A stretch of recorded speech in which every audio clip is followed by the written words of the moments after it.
ಇನ್ನ ರಾಜೀವ್ಗೆ ಆಶ್ರಯ ನೀಡಿದ್ದ ಮೈಕಲ್ ಅನ್ನು ಕೂಡ ಈಗ ಕೋರ್ಟ್ಗೆ ಹಾಜರುಪಡಿಸಲಾಗಿದೆ. ಜಡ್ಜ್ ಆತನನ್ನ ಕರೆ ತನ್ನಿ ಅಂತ ಹೇಳಿದ್ರು. ಈ ಹಿನ್ನೆಲೆ ಈಗ ಮೈಕಲ್ ಅನ್ನು ಕೂಡ ಕರ್ಕೊಂಡು ಬಂದು ಪ್ರೊಡ್ಯೂಸ್ ಮಾಡಿದ್ದಾರೆ ಪೊಲೀಸರು. ಜಡ್ಜ್ ಆಗಲೇ ಕೇಳಿದ್ರು ರಾಜೀವ್ಗೆ ಆಶ್ರಯ ನೀಡಿದವರು ಯಾರು ಮತ್ತು ಅವರು ಎಲ್ಲಿ ಅಂತ ಹೇಳಿ. ಆಗ ಮೈಕಲ್ ಎಂಬಾತನನ್ನು ಈಗಾಗಲೇ ಅರೆಸ್ಟ್ ಮಾಡಿದ್ದೇವೆ ಅಂತ ಪೊಲೀಸರು ಮಾಹಿತಿಯನ್ನು ನೀಡಿದ್ರು. ಜೊತೆಗೆ ವೈದ್ಯಕೀಯ ಪರೀಕ್ಷೆ ನಡೆಸಲಾಗ್ತಾ ಇದೆ ಅನ್ನುವಂತ ಮಾಹಿತಿಯನ್ನ ನೀಡಿದ್ರು. ಆತನನ್ನ ಕರೆತನ್ನಿ ಅಂತ ಜಡ್ಜ್ ಹೇಳಿದ್ದ ಹಿನ್ನೆಲೆ ಜಡ್ಜ್ ಸೂಚನೆಯಂತೆ ಈಗ ಮೈಕಲ್ ಅನ್ನು ಕೂಡ ಕೋರ್ಟ್ ಮುಂದೆ ಹಾಜರುಪಡಿಸಲಾಗಿದೆ. ಕೆಲವೇ ಕ್ಷಣಗಳಲ್ಲಿ ಎಲ್ಲವೂ ಕೂಡ ತಿಳಿಯಲಿಕ್ಕಿದೆ. ಇನ್ನಿಬ್ಬರು ಆರೋಪಿಗಳನ್ನು ಕೂಡ ಹಾಜರುಪಡಿಸ್ತಾರೆ ಅನ್ನುವಂತ ಮಾಹಿತಿ ಲಭ್ಯ ಆಗ್ತಾ ಇದೆ. 10 ದಿನ ಕಸ್ಟಡಿ ಕೊಡಿ ಅಂತ ಮನವಿಯನ್ನ ಮಾಡಿಕೊಂಡಿದ್ದಾರೆ ಪೊಲೀಸರು. ಈಗ ಕೋರ್ಟ್ ಈ ರಾಜೀವನನ್ನ ಎಷ್ಟು ದಿನಗಳ ಕಾಲ ಕಸ್ಟಡಿಗೆ ನೀಡ್ತಾರೆ ಏನು ಅನ್ನುವಂಥದ್ದು ಗೊತ್ತಾಗ್ಲಿಕ್ಕಿದೆ.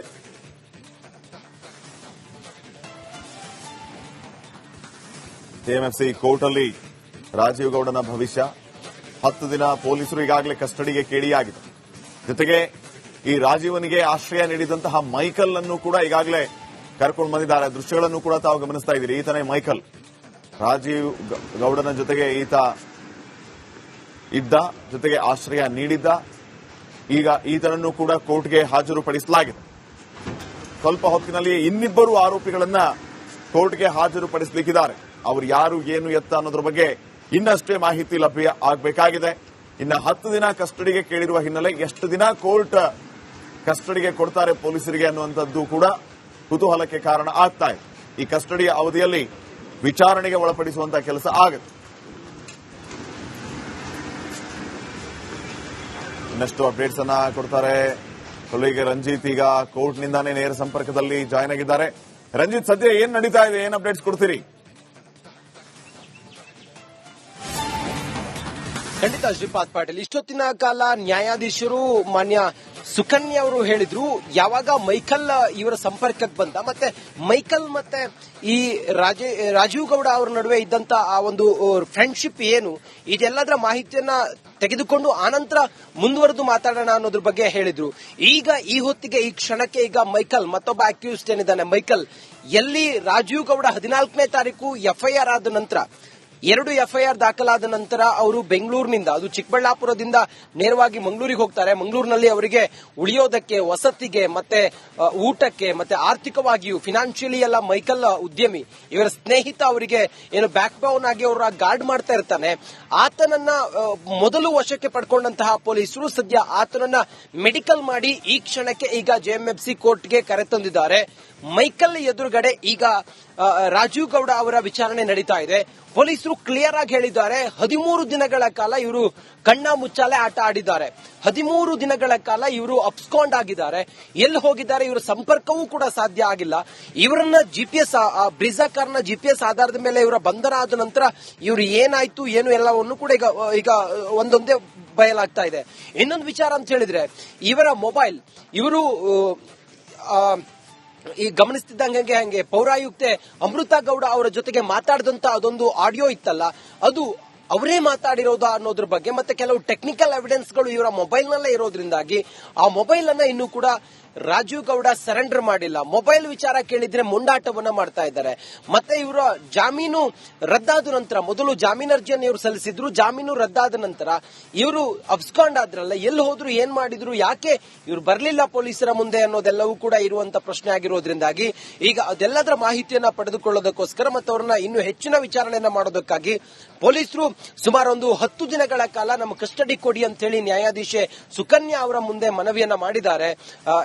ಈ ಮನವಿಯನ್ನ ಪುರಸ್ಕರಿಸಿ 10 ದಿನಗಳ ಕಾಲ ಪೊಲೀಸರ ಕಸ್ಟಡಿ ಕೊಡ್ತಾರೋ ಅಥವಾ ಜುಡಿಷಿಯಲ್ ಕಸ್ಟಡಿ ಕೊಡ್ತಾರೋ ಅನ್ನೋದು ಈಗಿರುವಂತ ಪ್ರಶ್ನೆ.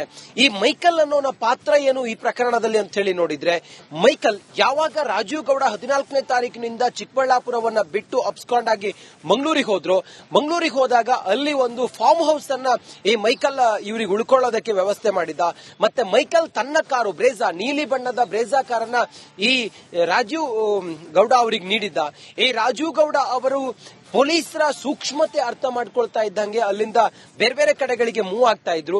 ಆಗ ಅವರನ್ನ ಈತನೇ ಗಾರ್ಡ್ ಮಾಡ್ತಾ ಇದ್ದ ಅನ್ನುವಂತ ಮಾಹಿತಿ ಈಗ ಪೊಲೀಸರು ಕಲೆ ಹಾಕಿದ್ದಾರೆ. ಈ ನಿಟ್ಟಿನಲ್ಲಿ ಮೈಕಲ್ ನನ್ನು ಕೂಡ ಮೊದಲು ವಶಪಡಿಸಿಕೊಳ್ತಾರೆ. ಆತನ ಮೊಬೈಲ್ ಟ್ರೇಸ್ ಮಾಡಿದಾಗ ಗೊತ್ತಾಗುತ್ತೆ ಆತನ ಜೊತೆಗೆ ರಾಜೀವ್ ಗೌಡ ಇದ್ದ ಅನ್ನೋದು. ಮೈಕಲ್ ಸುಮಾರು 60 ವರ್ಷ ವಯೋಮಾನದ ಒಬ್ಬ ಹಿರಿಯ ವ್ಯಕ್ತಿ. ಅವರು ಉದ್ಯಮಿಯೂ ಕೂಡ ಹೌದು, ಹಾಗೆ ಈ ರಾಜೀವ್ ಗೌಡ ಅವರ ಸ್ನೇಹಿತ ಕೂಡ ಆಗಿದ್ದ. ಈ ಮೈಕಲ್ ಎಲ್ಲೆಲ್ಲಿ ಹೇಳ್ತಾನೋ ಅಲ್ಲಿ ರಾಜೀವ್ ಗೌಡ ಓಡಾಡಿದ್ರು.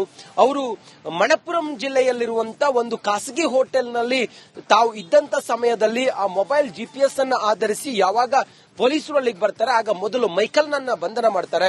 ಮೈಕಲ್ ಮಾಹಿತಿ ಆಧಾರದ ಮೇಲೆ ರಾಜೀವ್ ಗೌಡನನ್ನು ಕೂಡ ಬಂಧನ ಮಾಡಿ ಈಗ ವಶಕ್ಕೆ ಪಡ್ಕೊಂಡಿದ್ದಾರೆ. ಕೋರ್ಟ್ ಮುಂದೆ ಪ್ರೊಡ್ಯೂಸ್ ಮಾಡಿದ್ದಾರೆ. ಮೈಕಲ್ ಕೂಡ ಈ ಹೊತ್ತಿಗೆ ಕೋರ್ಟ್ಗೆ ಪೊಲೀಸರು ಆತನನ್ನ ಹಾಜರುಪಡಿಸಿದ್ದಾರೆ. ಇವರಿಬ್ಬರನ್ನೂ ಕೂಡ ಎದುರು ಬದುರು ನಿಲ್ಲಿಸಿ ಈಗ ಎಲ್ಲವನ್ನೂ ಕೂಡ ಈ ಪ್ರಕರಣದಲ್ಲಿ ಏನಾಗಿದೆ ಅನ್ನೋದ್ರ ಬಗ್ಗೆ ಸಂಪೂರ್ಣವಾದಂತಹ ಮಾಹಿತಿಯನ್ನ ಪೊಲೀಸರು ನೀಡ್ತಾರೆ. ಪೊಲೀಸರ ಮಾಹಿತಿ ಆಧಾರದ ಮೇಲೆ ಮತ್ತೆ ಇದೆಲ್ಲವನ್ನೂ ಕೂಡ ಗಮನಿಸಿ ನ್ಯಾಯಾಧೀಶೆ ಸುಕನ್ಯಾ ಅದು ಪೊಲೀಸ್ ಕಸ್ಟಡಿಯೋ ಅಥವಾ ಜುಡಿಷಿಯಲ್ ಕಸ್ಟಡಿಯೋ ಅನ್ನೋದನ್ನು ಕೂಡ ತೀರ್ಮಾನ ಮಾಡ್ತಾರೆ. ಇನ್ನು ರಾಜೀವ್ ಗೌಡ ಅವರ ಅಡ್ವೊಕೇಟ್ ಟೀಮ್ ಇದೆಯಲ್ಲ, ಅವರು ಈಗಾಗಲೇ ಬೇಲ್ ಅರ್ಜಿಯನ್ನ ಮೂವ್ ಮಾಡಿದ್ದಾರೆ ಅನ್ನುವಂತ ಮಾಹಿತಿ ಲಭ್ಯ ಆಗಿದೆ. ಅಗೈನ್ ಅವರು ಮೊದಲೇ ಹೇಳ್ದಂಗೆ ನ್ಯಾಯಾಧೀಶರು ಯಾವುದೇ ಕಾರಣಕ್ಕೂ ಕೂಡ ಇವರ ಬಂಧನ ಆಗದೆ ಜಾಮೀನು ಕೊಡೋದಕ್ಕೆ ಸಾಧ್ಯವೇ ಇಲ್ಲ ಅನ್ನೋದನ್ನ ಸೂಕ್ಷ್ಮವಾಗಿ ಹೇಳಿದ್ರಲ್ಲ. ಅದಾದ ನಂತರ ಈಗ ಮತ್ತೊಮ್ಮೆ ಬೇಲ್ ಅರ್ಜಿಯನ್ನ ಮೂವ್ ಮಾಡಿದ್ದಾರೆ. ಈಗ ಇಬ್ಬರ ಬಂಧನವೂ ಆಗಿದೆ ಮತ್ತೆ ಇವರೆಲ್ಲೆಲ್ಲ ತಲೆಮರೆಸಿಕೊಂಡಿದ್ರು ಅನ್ನುವಂತ ಮಾಹಿತಿ ಸಿಕ್ಕಿದೆ. ಈಗ ಕಲೆ ಹಾಕಬೇಕಾಗಿರೋದು ಪೂರಕವಾದಂತ ಸಾಕ್ಷಿ. ಅಮೃತ ಗೌಡಗೆ ಇವರು ಅವಾಜ್ ಹಾಕಿದ್ದು, ಧಮಕಿ ಹಾಕಿದ್ದು ಅನ್ನುವಂತ ಆರೋಪವನ್ನ ಅವರು ಮಾಡಿದ್ಮೇಲೆ ಅದಕ್ಕೆ ಪೂರಕವಾದಂತ ಸಾಕ್ಷಿಗಳು ಬೇಕಾಗುತ್ತೆ. ಅದು ಅವರೇ ಮಾತನಾಡಿದ್ದಾರೆ ಅನ್ನುವಂತ ಅವರ ಧ್ವನಿಯ ಪರೀಕ್ಷೆ FSL ಟೀಮ್ ಮಾಡಿದೆ ಅನ್ನುವಂತ ಮಾಹಿತಿ ಲಭ್ಯ ಆಗಿದೆ. ಇನ್ನು ಅವರ ಮೊಬೈಲ್ ಸರೆಂಡರ್ ಆದ ತಕ್ಷಣ ಇದೇ ಮೊಬೈಲ್ ನಿಂದ ಅಮೃತ ಗೌಡ ಅವರ ಇಂಥದ್ದೇ ಮೊಬೈಲ್ ಅಥವಾ ಇಂಥದ್ದೇ ನಂಬರ್ಗೆ ಕಾಲ್ ಹೋಗಿದೆ ಅನ್ನೋದನ್ನ ಕನ್ಫರ್ಮೇಶನ್ ಮಾಡಿಕೊಂಡು ಪೂರಕವಾದಂತ ಸಾಕ್ಷಿಯನ್ನ ಪೊಲೀಸರು ಕಲೆ ಹಾಕಿದ ನಂತರ ಈ ಪ್ರಕರಣದಲ್ಲಿ ಪ್ರೋಗ್ರೆಸಿವ್ ಅಪ್ಡೇಟ್ ಸಿಗಬೇಕಾಗಿದೆ. ಈ ಹೊತ್ತಿಗೆ ನ್ಯಾಯಾಧೀಶರ ವಿವೇಚನೆಗೆ ಸಂಪರ್ಕದಲ್ಲಿ